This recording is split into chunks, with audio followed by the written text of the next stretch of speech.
Hola, buenos días. Igual esta charla fue tremendamente desafiante porque yo no soy endocrinóloga, así que tuve que usar algunos comodines para poder ilustrarles hoy lo que les voy a mostrar. Ahí sí, ya. No me descuenten ese minuto. Ya, mis conflictos de intereses, bueno, he sido asesor de distintas marcas de laboratorios, pero para esta presentación usé algunos comodines de la inteligencia artificial que me ayudaron a entender y a facilitar un poco la presentación, así que también los pongo como para que lo tengan en consideración.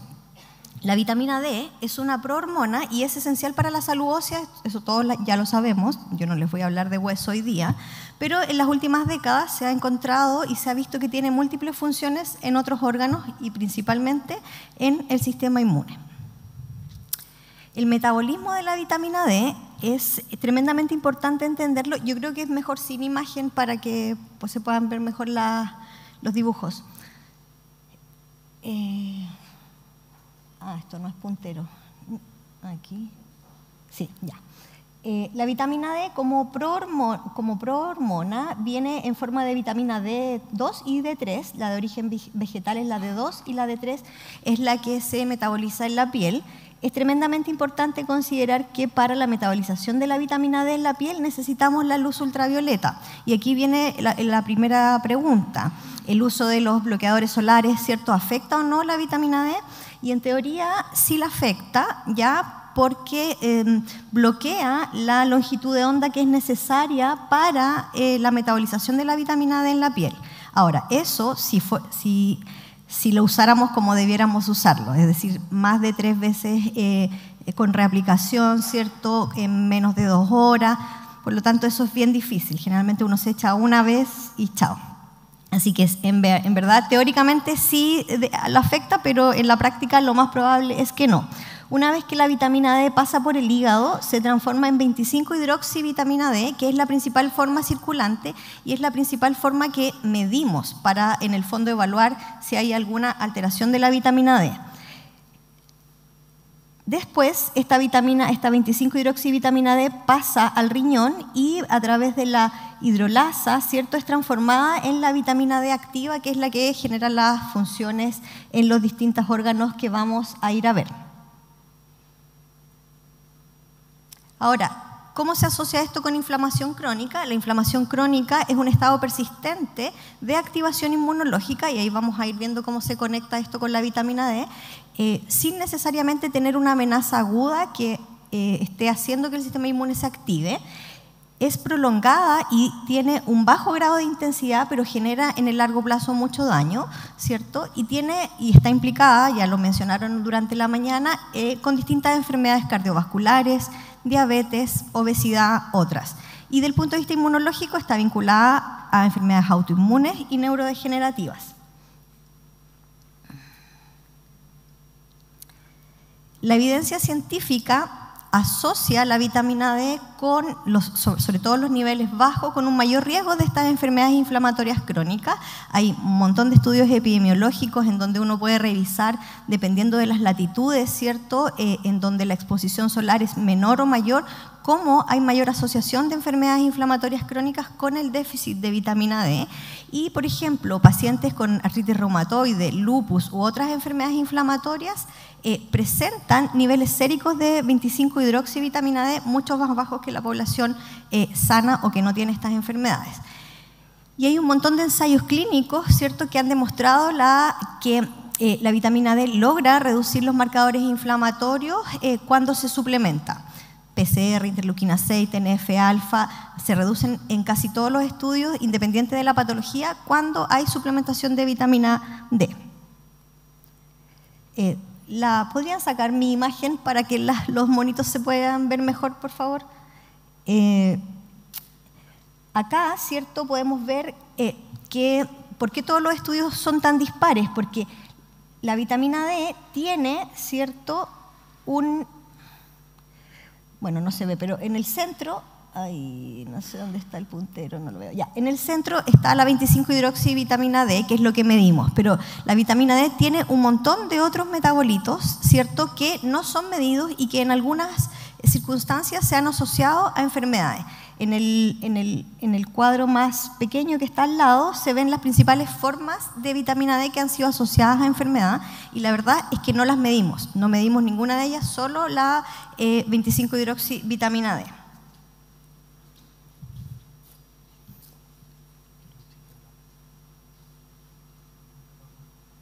Ah, pero ¿cuál? Con ese ya mejor. Muchas gracias. ¿Cuáles son los valores normales de vitamina D? Lo normal es de 30 a 60, la insuficiencia es de 20 a 30 nanogramos por ml y ya la deficiencia es menos de 20 nanogramos por ml, y ya cuando los valores están muy bajos, menos de 10, eso es una insuficiencia severa y en el fondo se asocia altamente a la probabilidad de raquitismo. Y es importante considerarlo porque a nivel mundial un gran porcentaje de la población, entre un 40 hasta un 60%, tiene niveles de insuficiencia, si uno los midiera en forma rutinaria. ¿Cuáles son los efectos generales de la deficiencia de vitamina D? Tiene efectos, como ya les expliqué, en múltiples órganos: hueso, músculo, ojos, alteraciones genéticas que afectan directamente a la incidencia de cánceres, enfermedades autoinmunes. El mayor riesgo está en esclerosis múltiple, Crohn, diabetes mellitus, tipo 1, artritis reumatoide, ¿cierto? Sobre todo con valores menores a 20 nanogramos por ml. Y todo esto se debe, ¿cierto?, a que el receptor de la vitamina D está presente en múltiples órganos, ¿cierto? Por lo tanto, tiene múltiples implicancias en las distintas vías de enfermedad. Ahora bien, ¿qué pasa con el sistema inmune? En general, está súper bien estudiado que la vitamina D tiene un rol en los monocitos, en las células dendríticas, en los neutrófilos. En los monocitos y macrófagos promueve un perfil antiinflamatorio, aumentando la interleuquina 10 y otras citoquinas antiinflamatorias, y por tanto disminuye las citoquinas proinflamatorias. En las células dendríticas genera un fenotipo tolerogénico con una menor expresión de MHC clase 2 y coestimuladores de activación. Y esto es tremendamente importante porque son las células dendríticas, nuestras células presentadoras de antígeno profesionales, que van a ir a activar, ¿cierto?, toda nuestra cascada inmunológica posterior, y por lo tanto que tengan un perfil más tolerogénico es mejor en el contexto de la inflamación crónica. En neutrófilos aumenta la capacidad antimicrobiana, igual que en natural killer, pero reduce una respuesta inflamatoria excesiva, es decir, hace que estas células, que son naturalmente muy inflamatorias, generen su función, pero sin generar un daño colateral tan importante. En la inmunidad adaptativa, en los linfocitos T disminuye la activación y la presentación de antígenos dada por este perfil tolerogénico de las células presentadoras de antígeno, de las dendríticas. Directamente favorece la diferenciación a un perfil TH2 y a un perfil T regulador, y esto inhibe los subtipos inflamatorios que pueden generar patología, como los TH1, TH17 y TH9. En los linfocitos B inhibe la generación de células plasmáticas y linfocitos B de memoria. Uno podría decir, chuta, pero esto no es bueno para el sistema inmune porque voy a tener menos anticuerpos de memoria. No. Se ha visto, ¿cierto?, que la vitamina D juega un rol sobre todo en linfocitos B patológicos que generan autoanticuerpos, y por eso su rol tan importante en las enfermedades autoinmunes, y induce apoptosis de estos linfocitos activados patológicos y favorece la producción de interleuquina 10, que es una citoquina reguladora. ¿Cómo se producen estos efectos de la vitamina D en el sistema inmune? En la imagen no se ve muy bien, pero créanme que aquí está la vitamina D, ¿cierto?, que puede entrar por difusión directa en la célula o a través de su receptor se puede unir, ¿cierto?, y generar un complejo a nivel genético entre el receptor, la vitamina D, y otro correceptor para generar alteraciones y cambios genómicos, y también a través de la unión a su receptor en la membrana plasmática y asociado a una proteína que se llama caveolina, ¿cierto?, generar efectos directos a nivel del sistema inmunológico no genéticos, ¿ya? Esto finalmente se traduce en lo que yo les explicaba anteriormente, que es aumento, ¿cierto?, de un perfil más tolerogénico, tanto en la inmunidad innata como adaptativa, con disminución de las citoquinas inflamatorias en los dos niveles. Y esto se produce, ¿cierto? Cuando hablamos de los efectos genómicos, hablamos directamente de la modulación de enfermedades inflamatorias crónicas y autoinmunes. Y los efectos no genómicos tienen un principal rol en la respuesta inmediata, ¿cierto?, contra patógenos. Y por lo tanto, en el fondo, los dos roles que tiene la vitamina D como cofactor en el sistema inmune son tremendamente importantes para regular tanto la respuesta inmediata que necesitamos para una respuesta antiinfecciosa óptima, pero también para, en el fondo, evitar estos factores de inflamación crónica a través de sus efectos genómicos.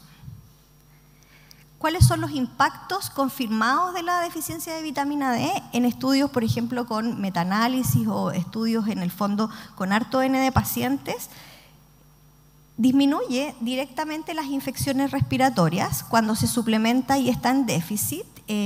Cuando está en déficit hay mayor riesgo de infecciones respiratorias virales y de tuberculosis en forma confirmada. En EPOC se ha visto que los pacientes tienen mayor gravedad y mayores exacerbaciones y que la suplementación cuando los niveles están bajo 20 nanogramos por ml reduce la posibilidad de exacerbaciones. Y en las enfermedades autoinmunes como diabetes tipo 1, esclerosis, artritis reumatoide y lupus, la suplementación cuando está en déficit disminuye el estado inflamatorio y mejora el outcome de estos pacientes, mejorando también la estabilización de la enfermedad. En VIH, ¿por qué les hablé tanto de inflamación en forma general? Porque en el fondo VIH también hoy en día, ¿cierto?, se considera una enfermedad con inflamación crónica y todas estas cosas que hemos visto de conceptos en relación a la vitamina D se asocian también en los pacientes VIH. Entre el 70 y 85% de los pacientes VIH tienen niveles bajos de vitamina D y la causa, bueno, son multifactoriales, falta de exposición solar, que finalmente probablemente todos la tenemos, alteraciones metabólicas, antiguamente los inhibidores de proteasa y los no análogos de nucleócido interferían, ¿cierto?, en el metabolismo de la vitamina D a nivel hepático. La inflamación crónica que per se tienen estos pacientes, tienen todo regulado hacia arriba, ¿cierto? Y la desnutrición y las comorbilidades que los pacientes pueden tener influyen en que sean una población bastante susceptible a tener déficit. ¿Cuáles son las asociaciones clínicas que se han visto de la deficiencia de vitamina D en VIH? En la inmunidad se ha visto que disminuye el recuento de CD4 y aumenta la carga viral. Por supuesto que aumenta la inflamación, aumentando interleuquina 1, TNF, dímero D y activación de monocitos. Eso ya lo vimos que en general en cualquier enfermedad inflamatoria con déficit de vitamina D esto pasa. Hay estudios que han mostrado que hay una progresión más rápida a SIDA y una menor supervivencia en pacientes que tienen déficit bajo 14 nanogramos por ml. Probablemente en VIH el valor es un poquito más bajo. Y hay mayor riesgo de comorbilidades, tuberculosis, que es un riesgo directo, ¿cierto? Y enfermedades cardiovasculares en algunos estudios. Varios de estos estudios son controversiales en el sentido de que no hay una estandarización de qué es lo que se define como déficit. Algunos evalúan menos de 20, otros menos de 14, pero en general los estudios que han mostrado mayor asociación clínica con alteraciones asociadas a la inmunidad en VIH son con valores menos de 14 nanogramos por ml de 25-hidroxivitamina D, que es lo que debemos medir. ¿Cuáles serían los beneficios potenciales de suplementar vitamina D en los pacientes? Bueno, mejorar la recuperación inmune por todo esto que ya les expliqué. Sobre todo, el mejor perfil se obtiene cuando se va a iniciar la TAR y también porque tendría un rol en prevenir el SIRI, disminuyendo también la progresión de la enfermedad. Y los efectos inmunológicos directos, por supuesto que disminuye la inflamación, la activación inmune y disminuye marcadores de linfocitos TCD8. ¿Por qué esto es tan importante? Porque en VIH los linfocitos TCD8 se han asociado directamente a inflamación crónica y a peores outcomes, ¿cierto?, en la enfermedad. ¿Cuáles serían las dosis efectivas? Y aquí no se asusten por los valores, porque efectivamente son esos valores. Los revisé, no me los dio ChatGPT, los revisé. Las dosis efectivas que se han mostrado en los estudios son de 4.000 a 7.000 unidades por día durante al menos 12 semanas en personas que tienen menos de 20 nanogramos por ml. Y esto lograría aumentar los CD4, disminuir la activación de los CD8 y de los monocitos, disminuir la carga viral y, por supuesto, que mejorar el perfil inmunológico logrando una menor inflamación crónica. ¿Ya? Y esto es bastante interesante porque efectivamente podría ser una herramienta que podríamos utilizar en nuestros pacientes. En la tabla que se ve acá hay un resumen, ¿cierto?, de todos los estudios que han evaluado el uso de vitamina D en distintas dosis y los outcomes que se han buscado. La mayoría busca modulación inmune, ¿cierto?, y mejoría de los CD4, y los que han tenido mejor perfil son los que han usado de 4.000 a 7.000 unidades por día. Hay, por ejemplo, un estudio, no se alcanza a ver por acá, pero que usó 200.000 unidades cada 4 semanas, y la verdad es que para mejorar el déficit anduvo súper bien, pero para mejorar los outcomes de inflamación y de regulación inmune no lograron nada.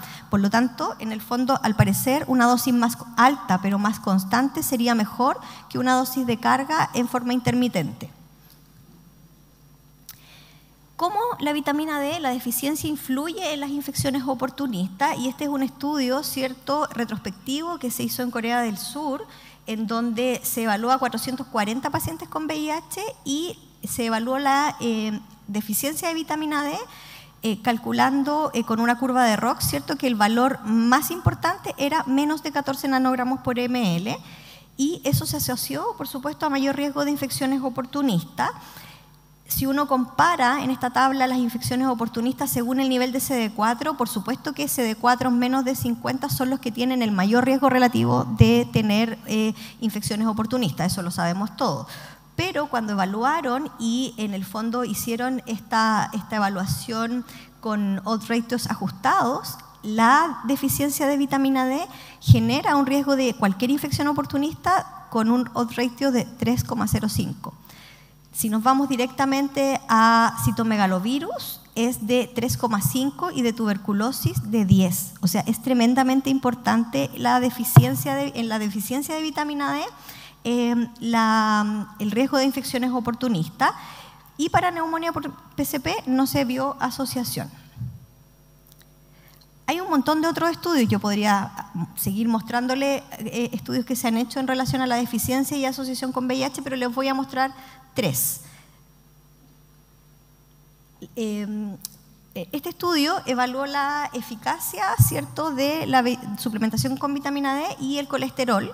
No sirvió para nada, así que next. No hubieron cambios suplementando versus no suplementando en lograr un mejor colesterol, así que probablemente en riesgo cardiovascular asociado a hipercolesterolemia no habría mucho que hacer. Pero sí, en el fondo, la vitamina D o la suplementación de la vitamina D disminuyó, ¿cierto?, en este otro estudio, la activación inmune y que el sistema inmune estuviera exhausto en sujetos jóvenes, que a veces no lo vemos porque decimos un paciente joven, sano, probablemente con la terapia antirretroviral va a andar súper bien, chao y me olvido. Probablemente no. Si este paciente tiene déficit, probablemente va a mejorar si yo le doy vitamina D. Y este otro estudio, por ejemplo, mostró que todos los pacientes con deficiencia de vitamina D y VIH tenían un deterioro cognitivo y mayor demencia que los pacientes que no tenían déficit. Y esto también es tremendamente importante porque tenemos pocas herramientas hoy día para manejar a nuestros pacientes con deterioro neurocognitivo y con demencia en estos casos, y a lo mejor la vitamina D tiene un rol. Entonces, finalmente, ¿cuáles son las recomendaciones clínicas en VIH y la deficiencia de vitamina D? La vitamina D, ¿cierto?, mejora claramente los outcomes de inflamación y de respuesta inmune, disminuye la inflamación crónica, mejora la respuesta antimicrobiana y por lo tanto nos podría ayudar en nuestros pacientes a lograr un mejor perfil a largo plazo. La terapia antirretroviral hoy en día no se afecta con la suplementación de vitamina D, porque efectivamente ya no estamos usando tanto IP ni análogos de nucleócido, ¿cierto? Mejoraría o ayudaría a mejorar los niveles de linfocitos TCD4 y al parecer no tendría un rol cierto en la enfermedad cardiovascular a grosso modo. Las recomendaciones generales para cualquier paciente, considerando que tenemos muchos pacientes que son VIH, que viven con VIH, pero que en el fondo no tienen otras comorbilidades y por lo tanto se podrían homologar a población general, es que los pacientes que tienen riesgo, ¿cierto? Por ejemplo, enfermedades crónicas, obesidad o efectivamente poca exposición solar, se beneficiarían directamente de una suplementación con vitamina D versus pacientes que no tienen en el fondo esas condiciones. Y por supuesto que siempre hay que individualizar el tratamiento midiendo los niveles de 25-hidroxivitamina D. Este trabajo del Journal Clinical Endocrinology lo discutí y lo conversé con una amiga que es endocrinóloga porque efectivamente no se recomienda de rutina en ningún paciente la suplementación sin medición de la vitamina D. ¿Ya? No es como llegar y tome vitamina D sin saber cómo está. Si bien los rangos terapéuticos son súper amplios, porque para hablar de intoxicación de vitamina D tenemos que tener valores sobre 150 nanogramos por ml.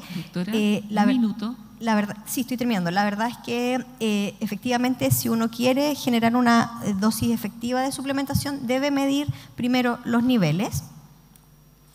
Y finalmente, bueno, la vitamina D tiene un rol clave en la regulación de la inflamación crónica en todos los niveles, pacientes VIH y no VIH. En inmunidad, la deficiencia se asocia a un menor recuento de linfocitos TCD4 y a mayor carga viral y mayor riesgo de infecciones oportunistas. Por lo tanto, debiéramos buscar la deficiencia y suplementarla con valores menos de 20 nanogramos por ml.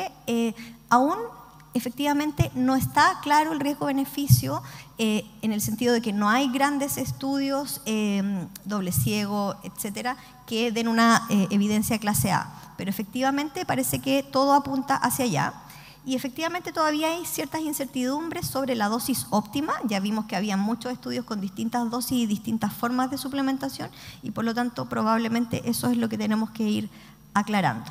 Muchas gracias.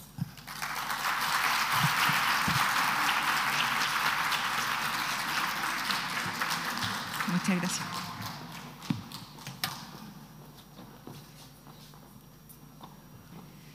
Ya, como si no fuera poco, vamos ahora con el riesgo cardiovascular. Vamos a invitar a la doctora Sofía Palma. Ella trabaja en el Hospital de Carabineros y también el DIPREGA, que también es un hospital de carabineros, y nos va a hablar sobre riesgo cardiovascular asociado a VIH, quienes están realmente en riesgo.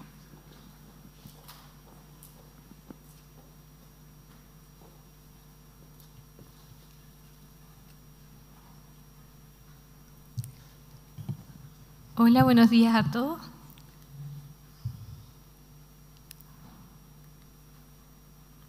Bueno, algunas cosas van a estar en la misma línea, obviamente. Vamos a hablar de riesgo cardiovascular.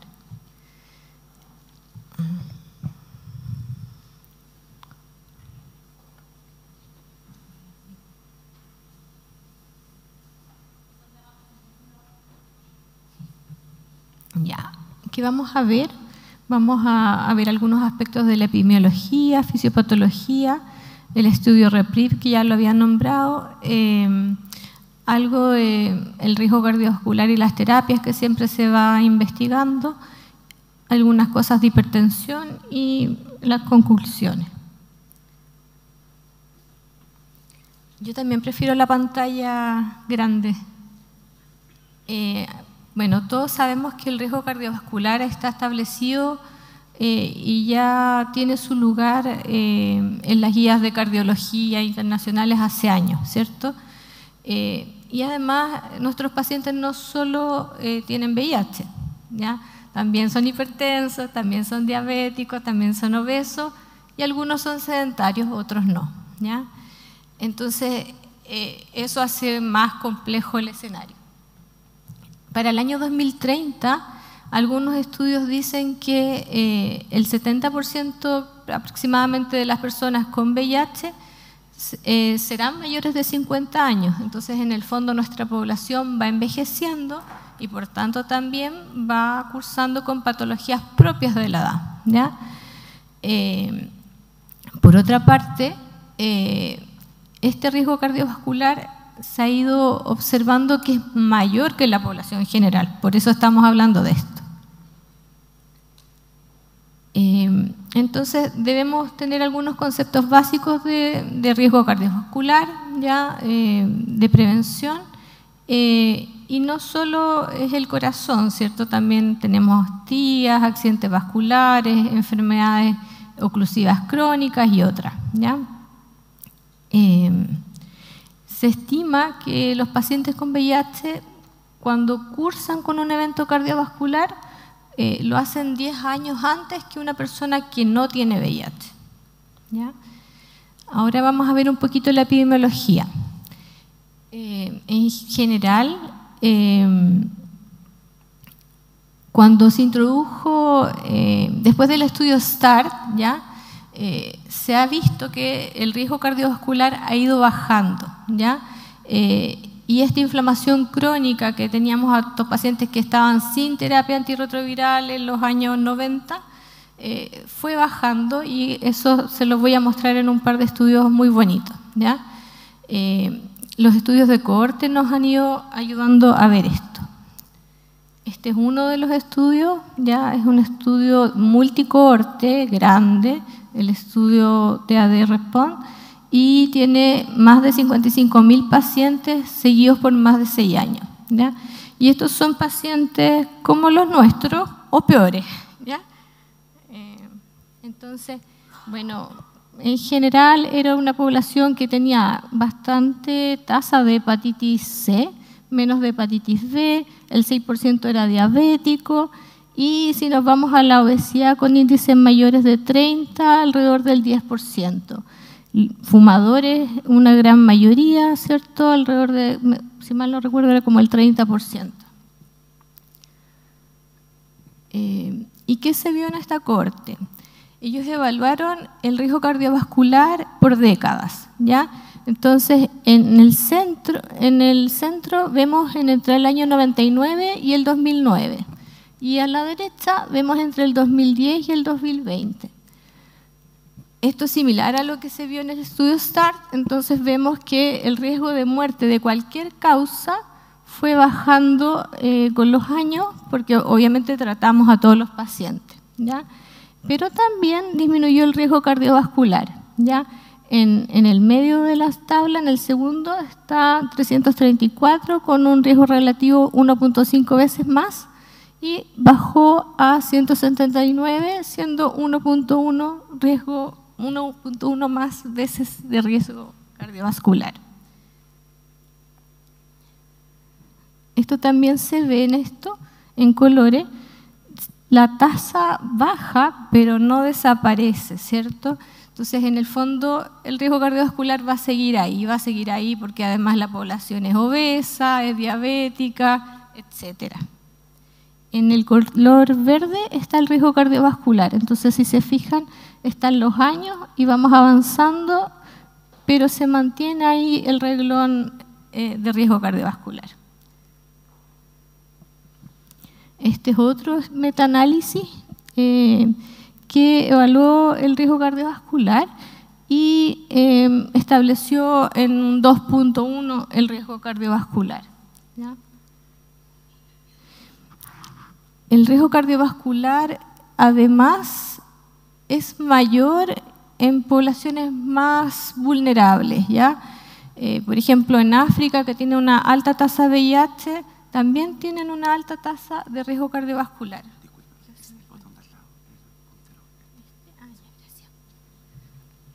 Entonces, en esta población más vulnerable es donde más riesgo cardiovascular vemos, ¿ya? Por ejemplo, en África tienen altas tasas de VIH y a su vez, lamentablemente, altas tasas de riesgo cardiovascular. También se van entrelazando todo esto.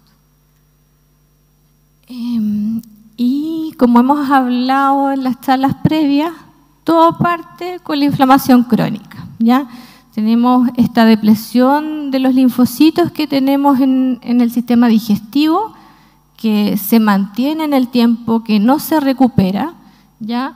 Por otra parte, sabemos ya que también el citomegalovirus tiene un rol en reactivación y en inflamación crónica. Ya a veces estos pacientes que no tienen una supresión 100%, que hacen pequeños blips, puede haber reactivación de citomegalo.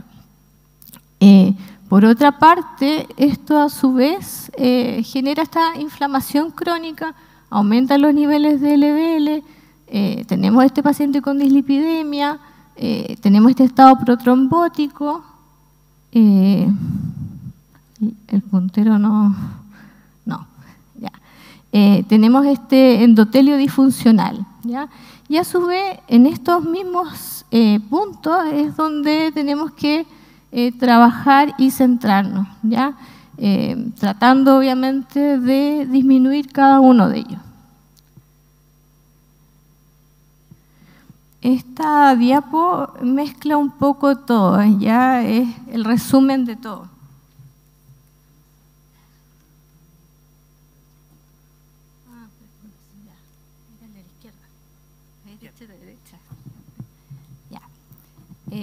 Esta diapo mezcla un poco todo y es un poco futurista, ¿ya? También ve el pasado y la historia, yo creo que la tenemos que tener presente. Entonces, bueno, algunos de los pacientes que nosotros tenemos son de esta época, ¿ya? Donde incluso no habían terapia o las terapias que habían eran más tóxicas, ¿ya? Algunos tuvieron años de inflamación crónica sin terapia, ¿ya? Y hoy en día hacen infarto, ¿cierto? Los más viejitos de nosotros, los que eran noventeros, lamentablemente en esta época ya se nos están infartando, ¿ya? Entonces, esta época fue más dura, teníamos terapias que a su vez causaban mucha dislipidemia, mucha lipodistrofia, incluso yo me acuerdo de un paciente que con AZT hizo un infarto por demanda por la anemia. Entonces, era tremendo, ¿cierto?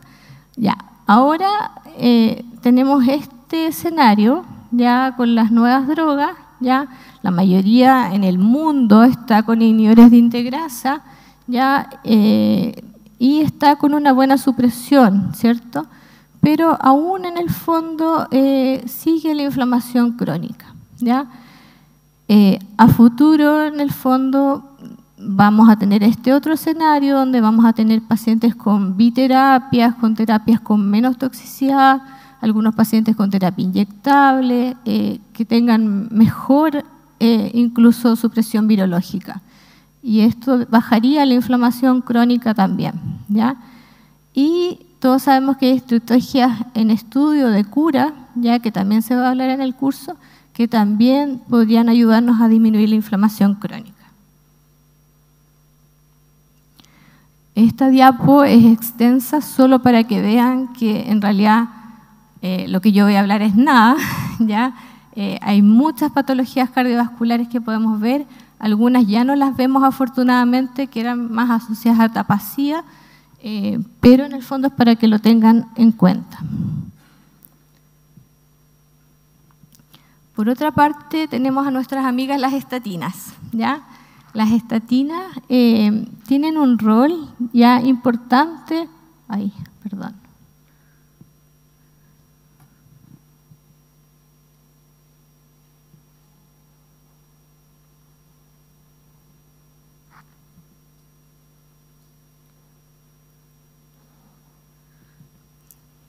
Las estatinas tienen un rol importante en controlar la inflamación crónica, ya tienen un efecto antiinflamatorio, antitrombótico, inmunomodulador, ya estabilizan incluso las placas de ateroma, entonces reducen el estrés oxidativo, entonces es una herramienta que sí tenemos disponible, ¿ya?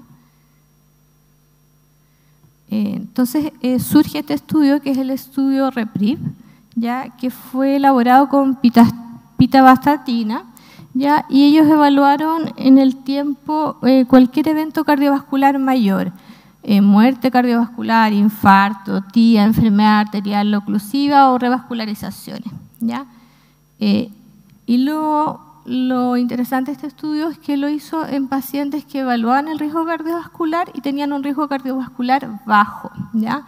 Entonces, en el fondo tenían un riesgo, si le hacían la escala de Framingham, el riesgo era menor a 19% a 10 años, ¿ya? Entonces, a todos les daban estatina, pivastatina. Entonces, vieron, los pacientes eran pacientes más o menos similares en ambos grupos, ¿ya? Con buen control virológico, con buenos recuentos de CD4, están los C4 nadir, y sus cargas virales en su mayoría indetectables, que es lo que vemos hoy en día. Y acá vemos en el fondo los eventos cardiovasculares mayores, ya que se vieron disminuidos en todos los pacientes. Lo único que no tuvo efecto fue en la enfermedad arterial oclusiva crónica. Ahora, igual cuando yo vi este estudio dije, ¿por qué lo hicieron con pitavastatina que no está en todo el mundo? Me dio mucha rabia, ¿ya? Pero revisé y en realidad da lo mismo que sea la pitavastatina, ¿ya? Porque en realidad ni siquiera es una estatina tan potente. Atorvastatina y rosuvastatina son más potentes, son más baratas y son más costo efectivas, ¿ya? Así que ya se me pasó esa rabia y quiero más aún a la atorvastatina ahora, ¿ya? Pese a sus efectos adversos. Las guías internacionales, la guía ITSAN recomendó pitavastatina una vez al día o atorvastatina de 20 miligramos una vez al día o rosuvastatina, ¿ya? Para este grupo que tiene un riesgo cardiovascular bajo de 5 a menos de 20%, ¿ya? En los menores de 40 años lo recomienda solo si en el fondo hay algún factor o alguna dislipidemia de base, ¿ya? También les puse esta diapo porque en realidad a veces 20 miligramos no es suficiente para nuestros pacientes, ¿ya? Y tenemos que usar dosis más altas, ¿ya? Entonces en ocasiones dejamos 20 miligramos y nos llegan los triglicéridos igual malos, y ahí podemos usar dosis más altas de 40-80 o rosuvastatina de 20-40, ¿ya? Eso.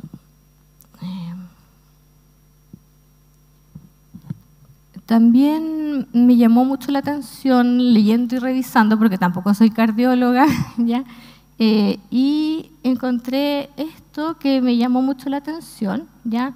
El PCSK9 y el Leqvio, ya son nuevos fármacos que se están trabajando, que tienen un fuerte poder hipolipemiante, que son inyectables, ¿ya? Así como nuestras terapias. En este caso, se investigaron en el fondo para los pacientes que tienen dislipidemias familiares, ¿ya? Y en ese grupo parece andar súper bien, ¿ya? No hay estudios con pacientes VIH, ¿ya? Y así como nuestro cabo Rilpi, este se inyecta inicialmente a los 3 meses y después es cada 6 meses. El costo aún es alto, ya está aprobado por la FDA, y por lo que miré era como $6.500 anuales. Ya, respecto a las terapias antirretrovirales y VIH, bueno, de vez en cuando aparecen estudios que evalúan si hay o no riesgo cardiovascular asociado a VIH. Este estudio lo hicieron en el fondo, un estudio multicéntrico, también de la Corte Respond, ¿ya? En que juntaron 17 cortes de Europa y Australia, ¿ya? Y evaluaron el riesgo cardiovascular asociado a los inhibidores de integrasa. Y sugería en este estudio que podría haber un riesgo de enfermedad cardiovascular en los primeros 6 meses. Ahora, en esos años, en el fondo, los pacientes que hacían switch probablemente a terapias con inhibidores de integrasa eran pacientes que tenían más dislipidemia, que tenían más riesgo cardiovascular. Entonces, este fue uno de los estudios, ¿ya? Esto es lo mismo. Y después salió este otro estudio, ¿ya?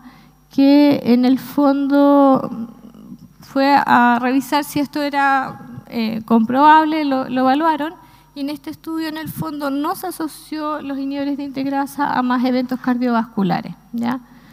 Lo mismo ha ocurrido, esta es en el fondo la gráfica, ¿ya?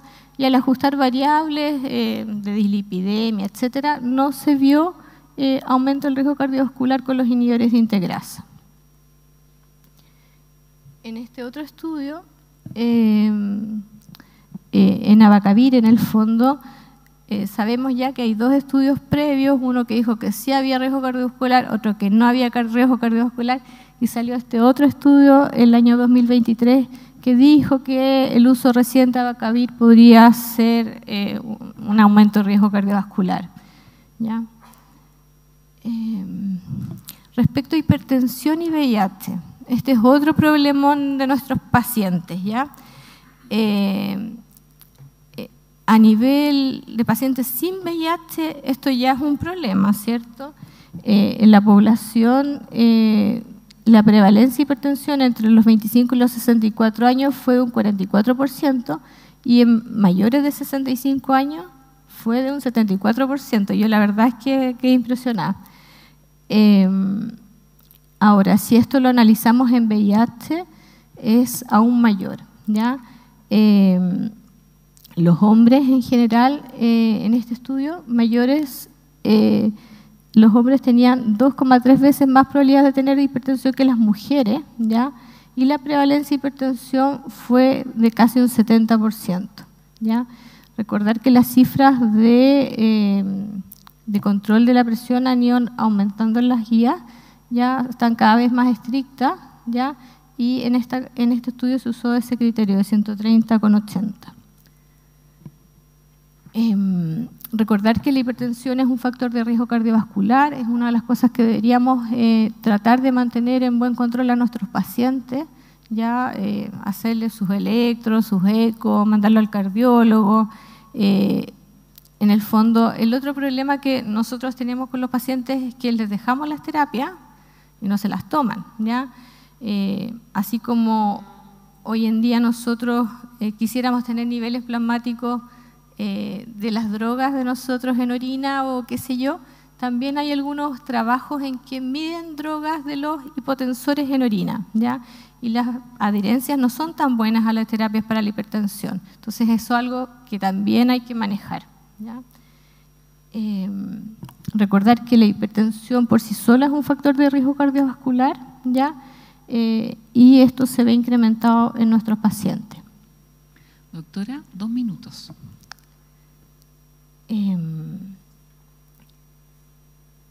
Como les decía, las guías internacionales cada vez nos sugieren que tengamos un mayor control de la presión. En general, no hay guías específicas para tratar a los pacientes con VIH con ciertos hipotensores, ¿ya?